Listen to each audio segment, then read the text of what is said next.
കഴിക്കാൻ വേണ്ടി പല പരീക്ഷണങ്ങളും നടത്തി ഫലം കാണാത്ത ആൾക്കാരെ നിങ്ങൾ പരിചയപ്പെട്ടിട്ടുണ്ടോ? അല്ലെങ്കിൽ ഒരാളെ ഇവിടെ പരിചയപ്പെട്ടോളൂ.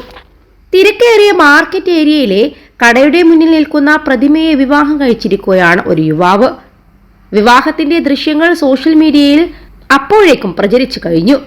ശേഷം വധുവിനൊപ്പം നടന്നു നീങ്ങുന്ന യുവാവിനെ വീഡിയോയിൽ കാണാം. ഉത്തരേന്ത്യൻ വരൻ ധരിക്കുന്ന തലപ്പാവ് യുവാവിൽ കാണാം. ഇയാൾ കടക്ക് മുന്നിൽ വെച്ചിരിക്കുന്ന പ്രതിമയുടെ അടുത്തേക്ക് നടന്നു നീങ്ങുന്നുണ്ട്. ചുംബനം നൽകിയ ശേഷം പ്രതിമയെ ഹാരമണിയിക്കുകയും ശേഷം സ്വയം ഹാരമണിയുകയും ചെയ്യുന്നുണ്ട്. ഇതോടുകൂടി വിവാഹ ചടങ്ങുകൾ പൂർണ്ണമായി. വരനായ യുവാവ് സന്തോഷത്തോടെ കൈയടിക്കുന്നു. അനുഗ്രഹങ്ങളും ആശീർവാദങ്ങളും നേടിയ ശേഷം പ്രതിമയെയും എടുത്തുകൊണ്ട് നടന്നു നീങ്ങുന്ന യുവാവാണ് ഇപ്പോൾ വൈറലായി മാറിയത്. ഈ ദൃശ്യം കണ്ടു നിന്നവരുടെ അവസ്ഥ പറയാനുണ്ടോ? ഒരേ സമയം അത്ഭുതവും പൊട്ടിച്ചിരിയും അവരുടെ മുഖങ്ങളിൽ മാറി മാറി വിടർന്നു.